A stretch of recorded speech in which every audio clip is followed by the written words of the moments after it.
There was a quiet afternoon some years ago. I don't remember the exact day, but I remember the feeling. I was sitting by the window watching the way the sunlight fell across the floor. Everything was calm, still, almost sacred. And in that stillness, something unexpected arrived. Not a memory, not a thought, but a realization. It wasn't loud or dramatic. It came like a whisper, like something that had been trying to reach me for years but could only now find its way in. It said, "You didn't need to suffer that long. The lesson was always there. You just weren't ready to hear it." That single moment hit harder than all the regrets I had carried. Not because it made me feel foolish, but because it made me feel human. We all walk through life believing we have time to figure things out, time to fix what's broken, time to finally become who we were meant to be. But what no one tells you is that time is generous until it isn't. And wisdom, for many of us, arrives long after we needed it most. For so long, I believed that wisdom came with age, like a gift handed out at the end of some long, complicated race. But now I see it differently. Wisdom doesn't arrive all at once. It reveals itself in pieces, through mistakes, heartbreaks, missed chances, and quiet moments of grace. And sometimes, it takes a lifetime to see clearly what was always hidden in plain sight. I've spent years searching for the right books, the right teachers, the right advice, believing the answers were out there, somewhere, just beyond reach. But as the noise of youth faded and the silence of age grew stronger, I began to realize that what I was looking for wasn't outside of me. It was the voice I had ignored, the truth I had silenced, the simplicity I had overlooked. So if you're watching this, perhaps you've felt the same. Perhaps there's a part of you, quiet but persistent, that wonders whether life could have felt lighter if certain truths had arrived sooner. Or maybe you're simply ready now, ready not to chase more, but to understand deeper, ready to let go of the weight you've carried, not by force, but through insight. This video isn't a guidebook. It isn't a list of instructions or a lecture on how to live better. It's a reflection offered from one soul to another, a collection of life lessons that took over 35 years to truly understand, but that I'll try to share with you in the next few minutes, not to teach you, but to walk beside you, like a quiet companion through familiar territory. Because sometimes we don't need more advice. We need someone to say, "Yes, I've been there too." And if there's one thing I've come to believe, it's this. The pain we've lived through is not meaningless. It becomes light when we offer it to someone else. And perhaps the things we wish we had known sooner are not too late to live now. So take this time, not as an instruction, but as an invitation to pause, to reflect, to listen, not just with your ears, but with the part of you that has always known the truth, even if you couldn't speak it. And before we begin, I leave you with this question, not to answer right away, but to hold gently in your heart. If you could go back and whisper one thing to your younger self, what would it be? Now, let us begin. 1. Upgrade the mind, change the life. All that we are is the result of what we have thought. The mind is everything. What we think, we become. The Buddha. There was a time in my life, perhaps in your life too, when I believed that what shaped my future were things outside of me, the family I was born into, the job I chose, the city I lived in, or the people I happened to meet. I thought life was something that happened to me, like the weather, sometimes sunny, sometimes stormy, but always out of my control. But one day something shifted. I remember sitting in a quiet park, watching two elderly men play chess. One of them was calm, smiling with every move, even when he lost a piece. The other was tense, grumbling, frustrated, each time things didn't go his way. They were playing the same game on the same board with the same rules, and yet their experience was completely different. And just like that, I saw it. It wasn't the game. It was how they saw the game. That's when I first began to understand what the Buddha meant when he said, "The mind is the forerunner of all things." Everything begins in the mind. How we see, how we feel, what we choose. It's all filtered through our internal lens, shaped by years of beliefs, assumptions, and quiet fears we didn't even know we were carrying. Most of us live our entire lives inside a model of the world that someone else gave us, a blueprint passed down from family, culture, school, media. We don't question it, not because we agree, but because it's invisible, like water to a fish. But here's the hard truth, wrapped in gentle mercy. If we never pause to examine our thoughts will shape a life that may not even be ours. I spent decades believing that time was scarce, love had to be earned, and mistakes were signs of failure. Those thoughts, they weren't facts, they were mental models. And those models silently dictated how I responded to joy, how I handled pain, how I treated others, and perhaps most painfully, how I treated myself. Yet as I began to explore the Dharma more deeply, I learned that the mind is not a prison, it is a garden. And just like a garden, it needs tending. We can uproot the weeds of fear, plant seeds of compassion, and water them daily with presence and patience. Upgrading the mind doesn't require a dramatic life overhaul. It begins with tiny shifts, catching ourselves in the middle of a limiting belief, gently asking, "Is that really true?" Or noticing when we react with anger, and instead of lashing out, we breathe and whisper, "May I see this differently?" In Buddhism, this is called right view, seeing things as they truly are, not through the lens of ego or old pain. It's the foundation of the Noble Eightfold Path, and without it, even good intentions can lead us astray. So I invite you right here and now to ask yourself, what are the silent thoughts guiding your life? Are they building bridges or barriers? Are they helping you bloom or keeping you small? Because here's what I've come to believe, not just in theory, but in practice. The most powerful transformation is not changing your circumstances, it's changing how you see them. And once your mind begins to open, life begins to open too. 2.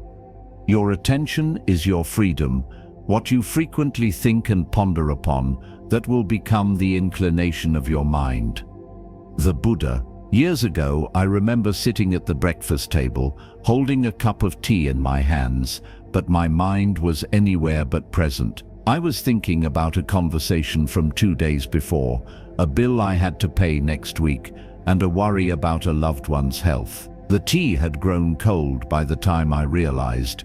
I hadn't even tasted it, and I thought to myself, how many moments in my life have I lived without really being there? We often talk about freedom as if it's something external, freedom from responsibilities, freedom from pain, freedom from the past. But true freedom, I've learned, doesn't begin out there. It begins within, in the quiet space where your attention lives. In the Buddhist teachings, attention is sacred. It is the thread that weaves reality. Wherever your attention goes, your life follows. If it's constantly drawn to fear, conflict, or distraction, then your experience becomes fragmented, restless, and heavy. But when you bring your attention home to this moment, this breath, this sip of tea, everything changes. The Buddha once said, "Just as a fish taken out of water and placed on land throbs and quivers,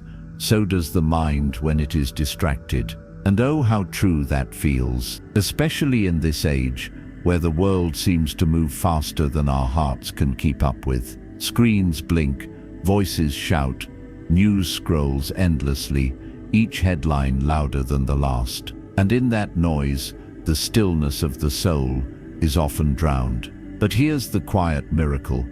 You can reclaim your attention, and when you do, you reclaim your peace. There is a small practice I learned from a Zen monk many years ago. He called it tea mind. Whenever you are drinking tea, just drink tea. Not while reading, not while worrying, not while planning, just tea. Feel the warmth, savor the aroma. Let the cup anchor you to the present. At first it felt silly, too simple, but in time, I realized this wasn't about tea at all. It was a doorway back to presence. And in that presence, there is healing. Attention is not just focus, it is love. What you give attention to, you nourish. What you ignore, withers. If you constantly focus on what's wrong, life will feel like a series of problems. But if you train your attention toward gratitude, compassion,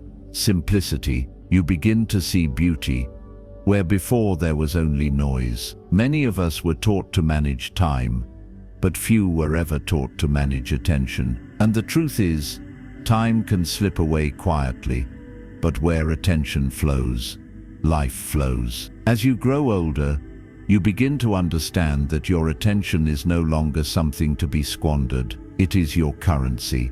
It is your offering to this world. And you must choose, moment by moment, what truly deserves it. So ask yourself, gently, what has been stealing my attention lately, and what has been quietly asking for it? Because in the end, it's not just about being present, it's about being alive in your presence. That's where the freedom lies, not in escape, but in embrace. So the next time you find yourself drifting, caught in the whirlwind of thoughts, or the endless chatter of the outside world, return to your breath, return to your body, return to now. And in that sacred return, you'll remember that peace was never missing. You had simply forgotten where to look. 3. Decisions shape karma, not just circumstances. We are what we think. With our thoughts, we make the world. The Buddha.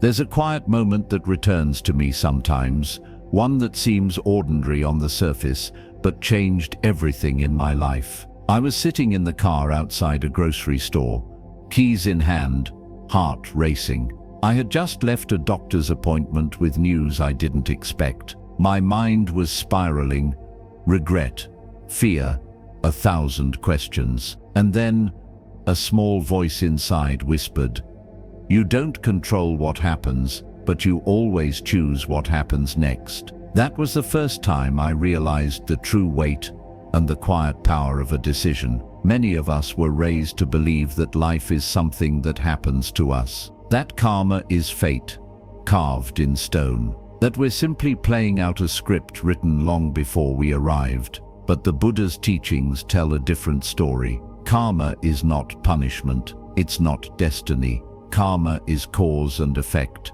and every decision, no matter how small, plants a seed. It's not just the big choices, like who to marry, where to live, what job to take. It's the daily ones, whether to speak with kindness or react with anger, whether to pause or rush, whether to cling or let go. Each of those decisions, tiny as they may seem, shape our path, just as surely as rivers shape the earth, slowly but irrevocably. I once met a retired teacher who had lost touch with his children. For years he carried shame and sorrow. One day he wrote a letter, not to ask for anything, but simply to apologize. That one act, that single decision to reach out from a place of humility rather than pride, began to mend what decades had broken. He told me later, "I thought I had run out of chances, but what I really needed was one honest choice." In Buddhism, we are invited to develop right intention, one of the steps on the Noble Eightfold Path. It teaches us that decisions rooted in compassion, non-harming, and letting go bring peace. Those made in greed, aversion, or delusion bring suffering, not because of judgment, but because of natural law. Just as planting mango seeds won't grow oranges, angry actions don't yield calm outcomes. Of course, we don't always get it right. We make decisions in confusion, under pressure, in pain, and yet, each new moment is another chance to choose again. Life is not a test to pass, it's a path to walk. The Buddha said, "Each morning we are born again. What we do today is what matters most." That truth grows more powerful the older we get, because now we understand just how precious today truly is. One practice that has helped me over the years is the 72-hour rule.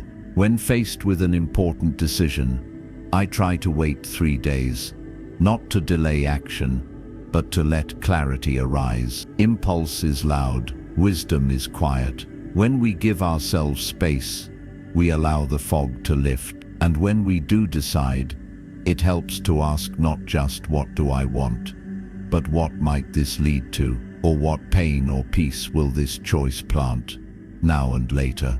That shift from short-term reaction to long-term compassion is where karma becomes a conscious path, not a chain. So if there's a decision resting in your heart now, one you've been putting off, or fearing, or overthinking, I invite you to breathe, to listen, not just to the mind's calculations, but to the soft wisdom in your chest. Because in the end, our lives are not shaped by the storms we faced, but by how we sailed through them, one choice at a time. Choose peace, choose truth, choose the path that brings you closer to your deepest self. The karma will follow, but your heart will lead. 4. From knowing to becoming, the power of implementation. To know and not to do is not to know. Zen proverb.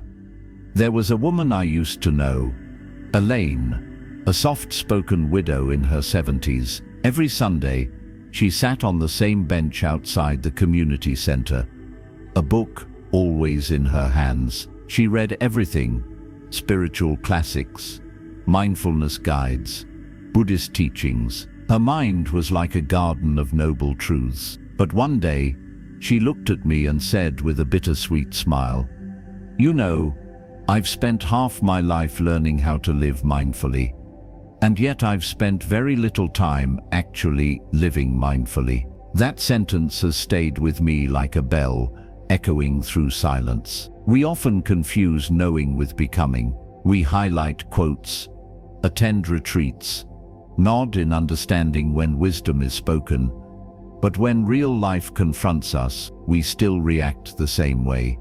Still rush, still avoid, still forget. The Buddha spoke often about sati, or mindfulness, not as theory, but as a living practice. The Dhamma was never meant to sit quietly on a bookshelf. It is a map only useful when your feet touch the path. And here's the truth many discover late in life.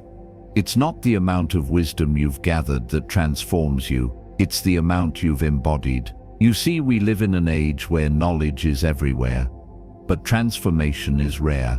We applaud those who've read 100 books a year, but overlook the quiet elder who applies one teaching with sincerity, day after day, breath after breath. Elaine eventually stopped bringing books on Sundays. Instead, she'd sit quietly, watching the birds, holding her tea like a sacred ritual. "I'm practicing now," she'd whisper, "not studying, just being." And in that stillness, I saw more clarity than in 100 sermons. Implementation is not about willpower. It's about devotion to presence. It's choosing to pause before reacting, choosing to breathe before speaking, choosing to return to what you already know, over and over again, until it becomes who you are. I found that the most profound changes in my own life didn't come from dramatic breakthroughs, but from tiny, consistent acts of remembrance. Lighting incense in the morning, not as a ritual, but as a reminder to begin the day with intention, saying thank you before meals, even when I'm alone, because gratitude is a form of presence. And when pain visits, as it often does in aging years, placing a gentle hand over my heart and saying, this too belongs. The mind resists implementation because it loves stimulation. It wants new ideas, new answers, new distractions. But the heart yearns for integration, for the sacred rhythm of simplicity, for the slow weaving of wisdom into ordinary moments. The Buddha once taught, little by little, a person becomes good, as a water pot is filled, drop by drop. This is the quiet magic of implementation. It doesn't shout, it simply changes you from the inside out. So today, perhaps you ask yourself not, what else must I learn? But rather, what do I already know that I haven't yet lived? What if you stopped searching for more teachings and started letting one simple truth guide your next 24 hours? Because when wisdom moves from the head to the hands, from the mouth to the marrow, that's when you stop just knowing about peace and you become it. 5. Willpower fades. Environment remains. Just as a flower does not pick and choose the sunlight, but simply blooms in its presence, so too we flourish when our surroundings support us. There's an old story told in the Zen tradition about a young monk who asked his teacher, "Master, how do I stay on the path when my will is weak?" The master smiled, poured tea into the monk's cup, and simply replied, "Remove what makes it spill." For years, I didn't quite understand what that meant. I believed that if I was struggling, it was because I lacked discipline, motivation, or character. I thought I had to try harder, push through, be stronger. Like many people, I wore out my heart, trying to force change through sheer willpower alone. But now, after many seasons and lessons, I've come to understand something softer, more merciful, and more true. It is not the strength of our will that sustains us. It is the wisdom of our environment. You see, willpower is like a candle. It burns bright, but it burns out. Some days it flickers, some days it vanishes, and yet we continue blaming ourselves when it fails, not realizing that even the best intentions struggle to survive in a toxic or distracting environment. The Buddha taught about the power of right surroundings, how the mind is shaped not just by what we do, but by what we're exposed to. The people we spend time with, the space we inhabit, the routines we keep. These are not background details.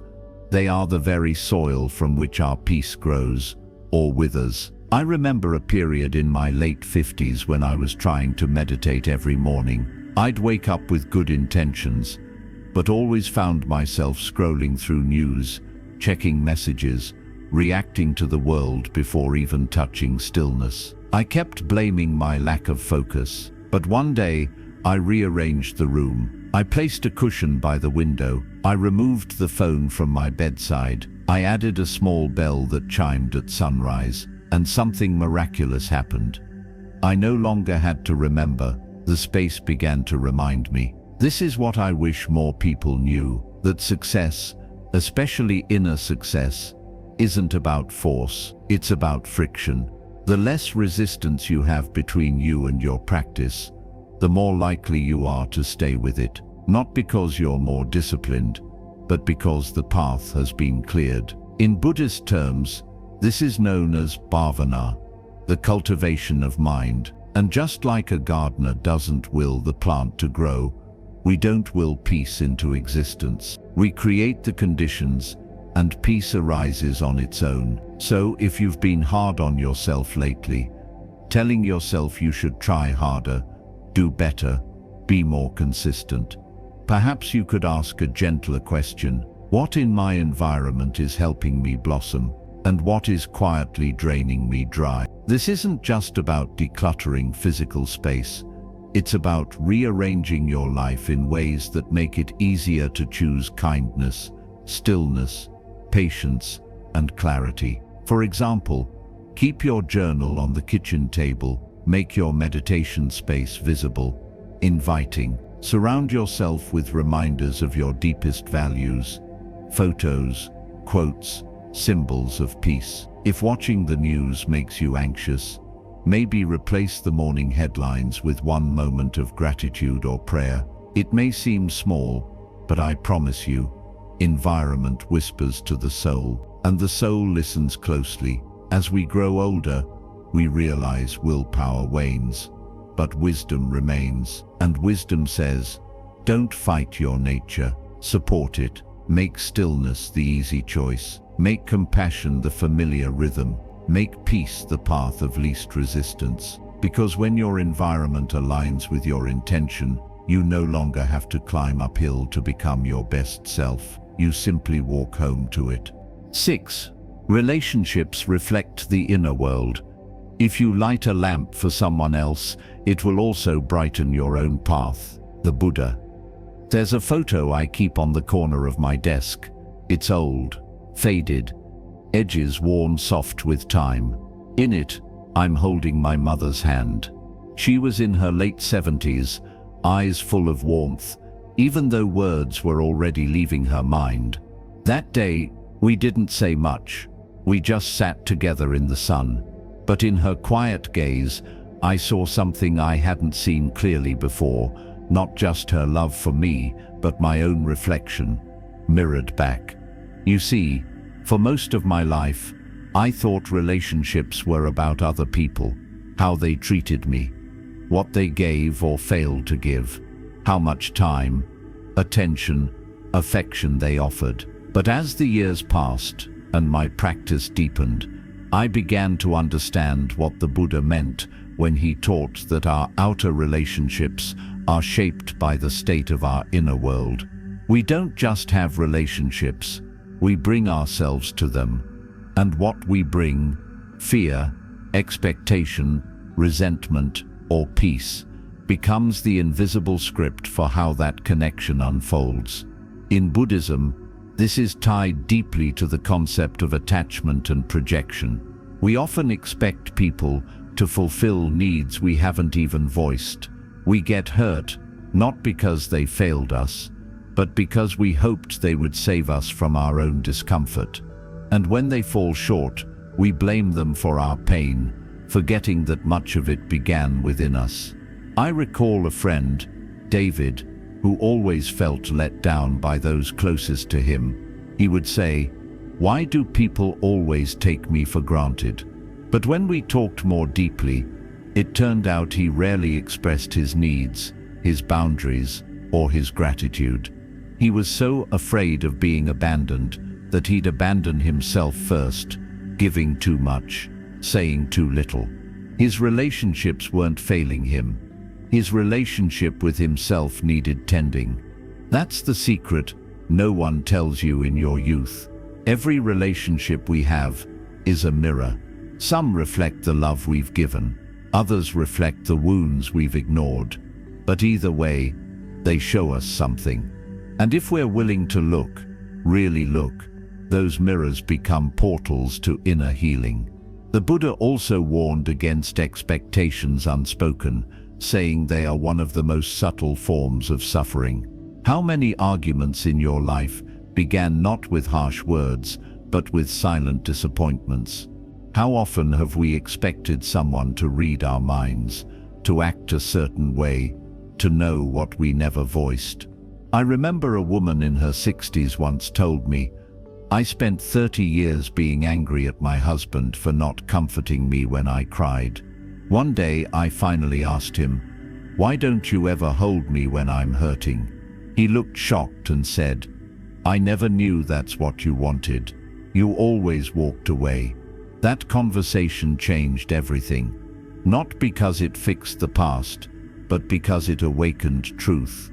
Here's what I've come to learn. When we cultivate loving kindness within, we naturally extend it outward. When we learn to forgive ourselves, it becomes easier to forgive others. When we stop expecting others to complete us, We discover relationships based on sharing, not on need. And above all, when we are rooted in self-awareness and compassion, we become better listeners, not just to others, but to our own hearts. As we grow older, our social circles may shrink, but our capacity for depth expands. Perhaps it's not about having more people, but about having truer connections. Ones where we can sit in silence without pressure, share our fears without shame, and be held not in perfection, but in presence. So ask yourself, what relationships in your life are asking you to return home to yourself first? Where are you projecting unhealed pain, rather than extending clarity and love? And most tenderly, what would happen if you gave to yourself the kindness you've been waiting for from others? Because the truth is, when your inner world is calm, your relationships become less about validation and more about shared peace. And in that sacred space, love no longer becomes something you chase, it becomes something you are. 7. Success is peace, not perfection. Peace comes from within. Do not seek it without. The Buddha. There was a time when I measured success by the usual standards, the promotions, the compliments, the neatly checked boxes of a life that looked good from the outside. Like many of us, I was caught in the rhythm of striving to be more, do more, prove more. But the more I chased, the less I felt whole. Then in my early 60s, life offered me a different mirror. I was in the hospital, not for anything life-threatening, but enough to make me pause.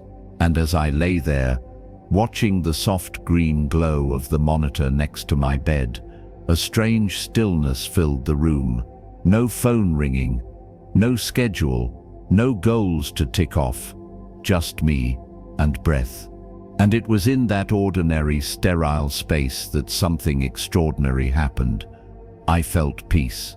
Not because I had achieved something great that day, but because for the first time in a long while, I wasn't chasing anything. It was in that still moment I realized, success isn't what we chase, it's what we stop running from. Buddhist philosophy calls this santosha, the deep contentment that arises when we are no longer consumed by craving. And isn't that the root of suffering? The endless reaching, comparing, needing to be more than what we already are. Perfection, we're told, is the goal. But perfection is a cruel master.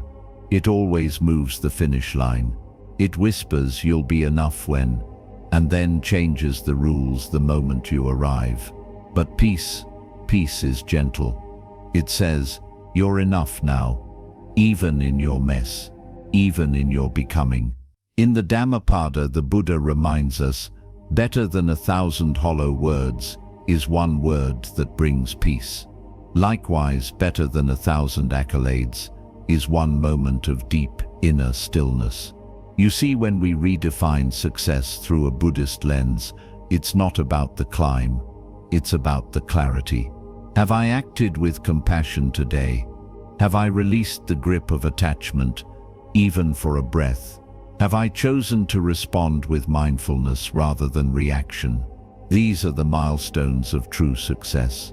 I met a man once, Tom, a retired engineer, who spent his whole life building systems, solving complex problems. After retirement, he struggled. I'm not useful anymore, he told me. No one needs what I can do. But over time, through reflection and Buddhist study, he began to understand that being was enough. That sitting with his wife during chemo, or teaching his grandson to garden, wasn't just meaningful, it was sacred. One day he smiled and said, I used to measure success by what I built. Now I measure it by how present I am while holding someone's hand. What if, instead of asking, what have I accomplished, we asked, how much peace have I made possible within and around me? This doesn't mean we stop dreaming or creating.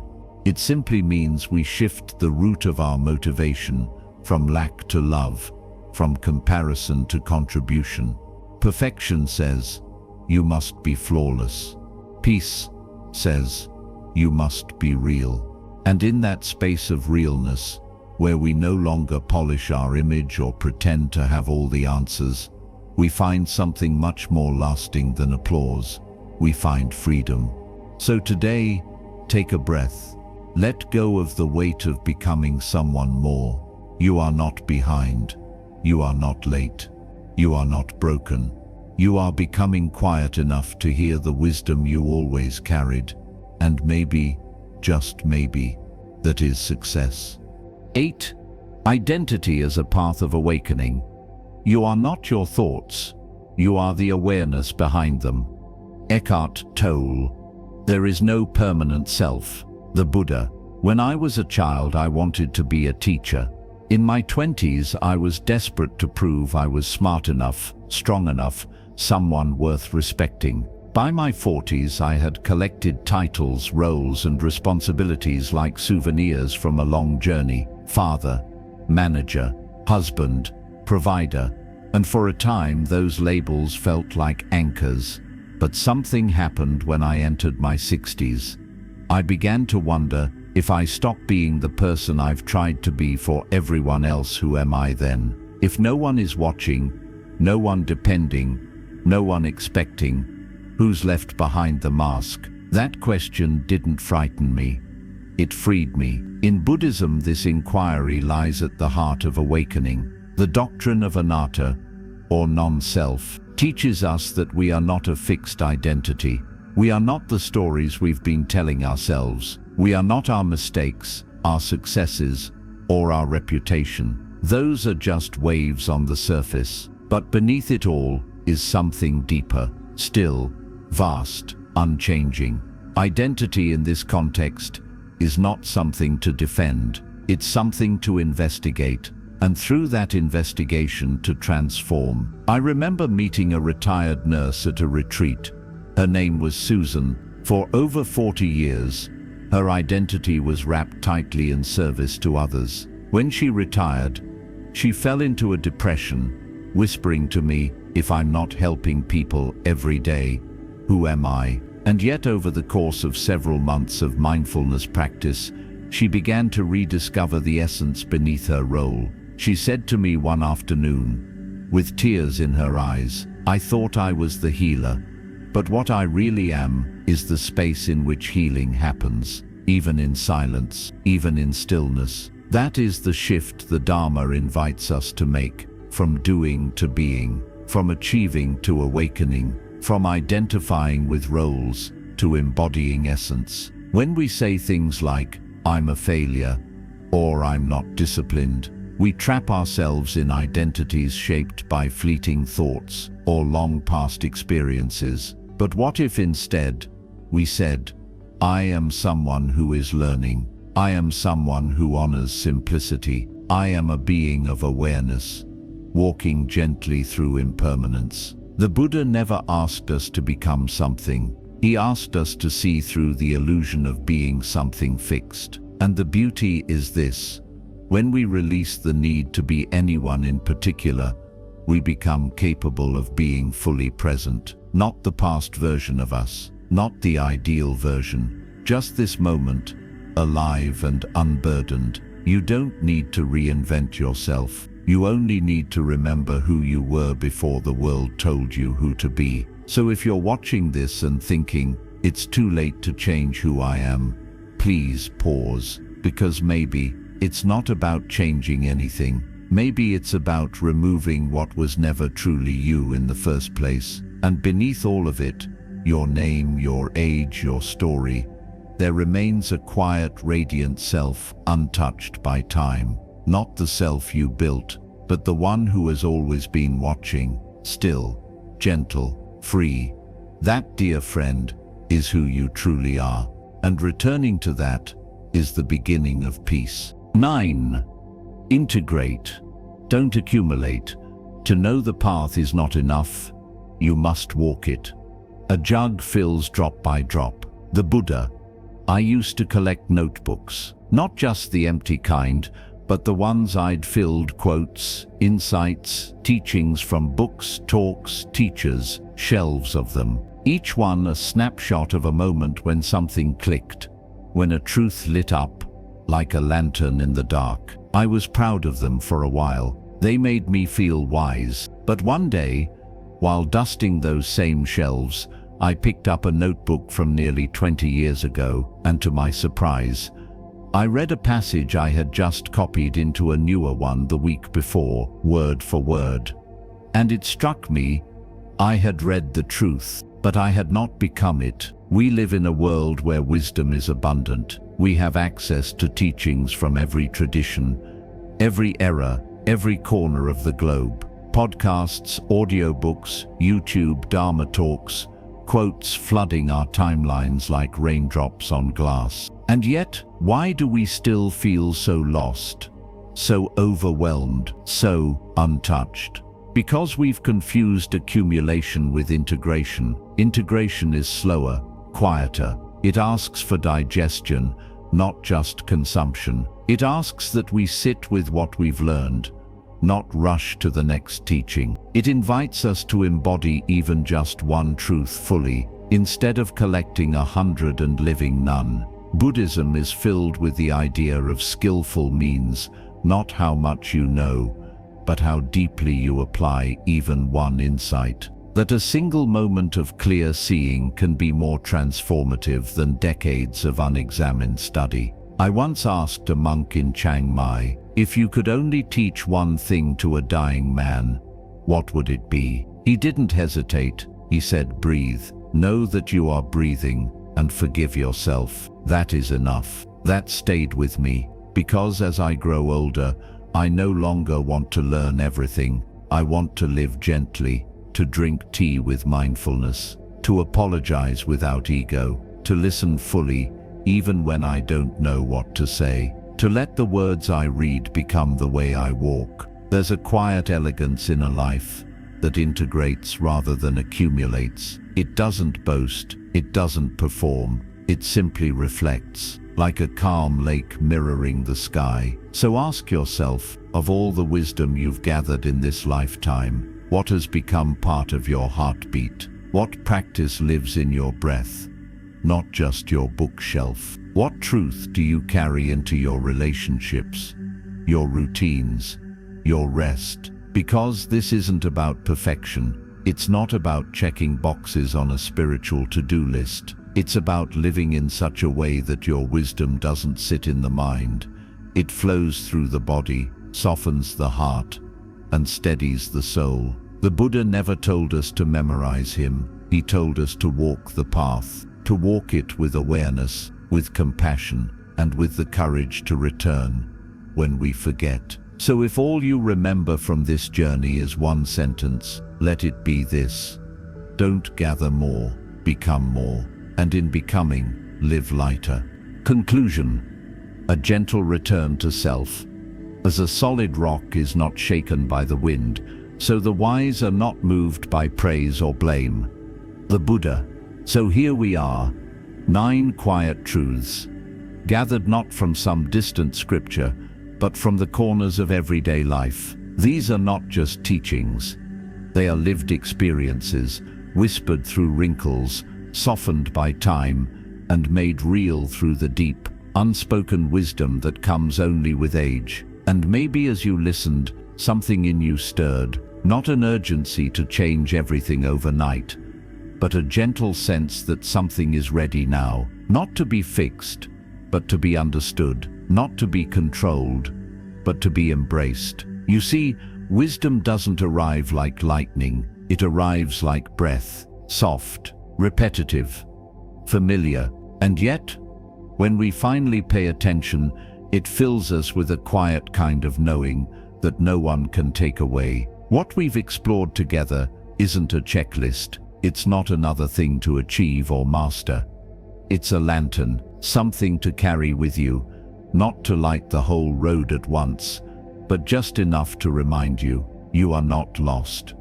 You are simply remembering your way home, home to the clarity that your thoughts are not who you are, Home to the awareness that every decision shapes the garden of your karma. Home to the peace that doesn't demand perfection, only presence. Home to a self that no longer clings to who you were because you are too busy becoming who you are meant to be. And perhaps, most tender of all, you now know that it's never too late. Not too late to pause, to soften, to listen to the part of you that has waited patiently through chaos, through noise, through years of doing, for this exact moment of stillness. So before we part, let me offer you one final question, not to answer with your mind, but to carry gently in your chest. If the rest of your life were not about doing more, but about being more true, what would you release? And what would you keep close to your heart? Because that's the sacred gift of aging. You stop chasing what never mattered, and you begin to protect what always did. Peace, presence, people who feel like home, and the quiet truth inside you that whispers, this moment is enough, and so am I. So dear listener, take what resonated and leave the rest like footprints in sand. The path ahead is yours to walk, slowly, gently, with grace, and may each step be filled not with the pressure to prove anything, but with the freedom to simply be. Thank you for allowing me to walk beside you today. If this journey touched you in some way, I invite you to pass it on to someone else quietly searching. And if you'd like to keep walking together, you're always welcome here at Quiet Wisdom. Until next time, may you be safe, may you be well, may you be at peace.